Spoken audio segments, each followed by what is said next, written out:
நாளைக்கான வீடியோக்கான ஒரு ப்ரோமோ தாங்க வந்திருக்கு. ப்ரோமோ வந்து சூப்பரா இருந்துச்சு அப்படின்னு தாங்க சொல்லணும். ராகினி இருக்காங்கல்ல, ராகினி வந்து கதிர் மேலே கேஸ் குடுத்துட்டாங்க அப்படின்னு தாங்க சொல்லணும். கதிர தூக்கி ஜெயில்ல போடுறதுக்காக பயங்கரமா பிளான் போட்டிருக்காங்க அப்படின்னு தாங்க சொல்லணும். அதெல்லாம் பார்க்குறப்ப நம்ம சேனலை மட்டும் மறக்காம லைக் அண்ட் சப்ஸ்கிரைப் மட்டும் பண்ணிடுங்க. ஃபர்ஸ்ட் எடுத்தோடனே நம்ம கதிருக்கு வந்து பிறந்தநாள் கொண்டாடுறதுக்காக வந்து இந்திரா, அதுக்கடுத்து ராமச்சந்திரன், நம்ம வெற்றி எல்லாருமே வந்து பிளான் போட்டுக்கிட்டு இருக்காங்கல்ல. அது இந்திரா வந்து கதிர் மாமாவுக்கு தெரியாமல் சில விஷயங்கள்லாம் செஞ்சு அவர் எப்படியாவது வந்து அக்கா கூட சேர்த்து வச்சிடணும் அப்படின்னு பிளான் போட்டிருக்காங்கல்ல. அது வந்து நம்ம ராகினிக்கு வந்து தெரிஞ்சிருது. எப்படியாவது வந்து இந்த பிறந்தநாளை வந்து கொண்டாட விடக்கூடாது, தடுத்துடணும் அப்படின்னு சொல்லிட்டு யோசிச்சுட்டு என்ன பண்ணுறாங்கன்னா, போலீஸ் ஸ்டேஷனில் போய் ஒரு கம்ப்ளைண்ட் கொடுத்துட்டு வந்துடுறாங்க. அதை கேட்டுட்டு போலீஸ் வந்து வீட்டுக்கே வந்துடுறாங்க. வீட்டுக்கு வந்தவொடனே கதிர் இங்கே யார் அப்படிங்கிற மாதிரி வந்து ராமச்சந்திரன் கிட்ட வந்து கேட்குறாங்க. என்ன சார், என்ன பிரச்சனை, என்ன ஆச்சு, என் பையன் தான் அவன் அப்படிங்கிற மாதிரி சொல்கிறாங்க.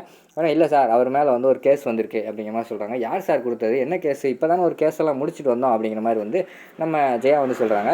இல்லைம்மா, அது வேறு கேஸு இது வேறு கேஸு அப்படிங்கிற மாதிரி சொல்கிறாங்க. யார் கேஸ் கொடுத்தது அப்படிங்கிற மாதிரி வந்து நம்ம ஜெயா வந்து கேட்குறாங்க. ஒரு லேடி தாம்மா கொடுத்துருக்காங்க அப்படிங்கிற மாதிரி வந்து நம்ம போலீஸ் எல்லாம் சொல்கிறாங்க. அப்படியா, யார் அந்த லேடி அப்படிங்கிற மாதிரி சொன்னோன்னே பேர் வந்து யோசிச்சுக்கிட்டே இருக்கார் போலீஸ்கார். கொஞ்ச நேரம் கழிச்சு அவர் வந்து ராகினி பேர்லேருந்து வந்திருக்குமா அப்படிங்கிற மாதிரி சொன்னால் எல்லாருமே ஷாக் ஆகிடுறாங்க. ராகினி, என்னடி இது, நீயே போய் கதிர் மேலே வந்து கேஸ் கொடுத்துட்டு வந்திருக்கேன் அப்படிங்கிற மாதிரி வந்து ஜெயா வந்து சொல்கிறாங்க. அக்கா, நான் எப்படிக்கா கொடுப்பேன், நானாக்கா கொடுப்பேன், நல்லா யோசிச்சு பாருங்கக்கா, நான் எப்படிக்கா அந்த வீட்டில் உள்ள கதிர் வந்து எனக்கு மகமா இருக்கு, அவன் மேலே இப்போ நான் கேஸ் கொடுப்பேனாக்கா அப்படிங்கிற மாதிரி எல்லாம் வளரி தள்ளிக்கிட்டு இருக்காங்க. உடனே என்னது, நீ கேஸ் கொடுக்கலையா, அப்புறம் யார் கொடுத்தது அப்படிங்கிற மாதிரி வந்து போலீஸ்காரங்கிட்ட கேட்காங்க.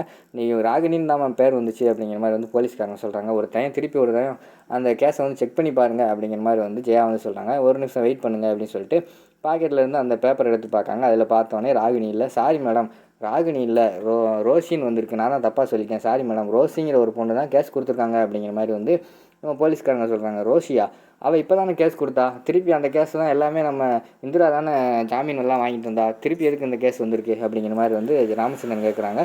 சார், அந்த கேஸ் இல்லை சார், இது வேறு ஒரு பிரச்சனையில் வந்து கேஸ் கொடுத்துருக்காங்க அப்படிங்கிற மாதிரி சொல்கிறாங்க. வேறு ஒரு பிரச்சனையா, வேறு என்ன பிரச்சனை வந்துச்சு அப்படிங்கிற மாதிரி ராமச்சந்திரன் கேட்குறாங்க.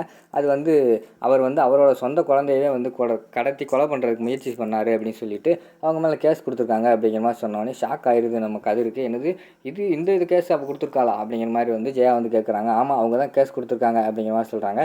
சார், இதெல்லாம் பொய்யான கேஸாக இருக்கும், என் பையன்லாம் அப்படி செய்கிற ஆள் கிடையாது.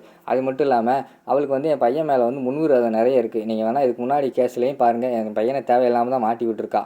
அதனால் வந்து அவள் கேஸெல்லாம் ஒரு பெருசாக எடுத்துக்கிறாதீங்க சார், இதெல்லாம் ஃப்ரீயாக விட்டுருங்க அப்படிங்கிற மாதிரி ஜெயா சொல்கிறாங்க.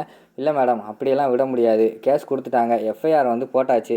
நீங்கள் இனிமேல் உங்கள் பையனை பற்றி என்ன சொல்கிறதா இருந்தாலும் நீங்கள் வந்து போலீஸ் ஸ்டேஷன்லாம் வந்து சொல்லணும், இங்கெல்லாம் பேசிக்கிட்டு இருக்காதிங்க, நேராக போலீஸ் ஸ்டேஷனுக்கு வாங்க, கான்ஸ்டபிள் அவரை வந்து வண்டியில் ஏற்றுங்க அப்படிங்கிற மாதிரி சொன்னோடனே கதிரை வந்து கான்ஸ்டபிள் எல்லாருமே சேர்ந்து இழுத்து வண்டியில் ஏற்ற போகிற மாதிரி காட்டிக்கிட்டு இருக்காங்க. உடனே வீட்டில் உள்ள எல்லாருமே சார் நிப்பாட்டுங்கன்னு சொல்லி தடுத்துக்கிட்டு இருக்காங்க. ஆனால் அவங்க கேட்குற மாதிரி இல்லை, அவங்க வந்து போலீஸ் ஸ்டேஷன் கூட்டு போகிற மாதிரி காட்டிக்கிட்டு இருக்காங்க. அதோட பார்த்தீங்கன்னா இந்த ப்ரோமோ வந்து முடிச்சிடுறாங்க.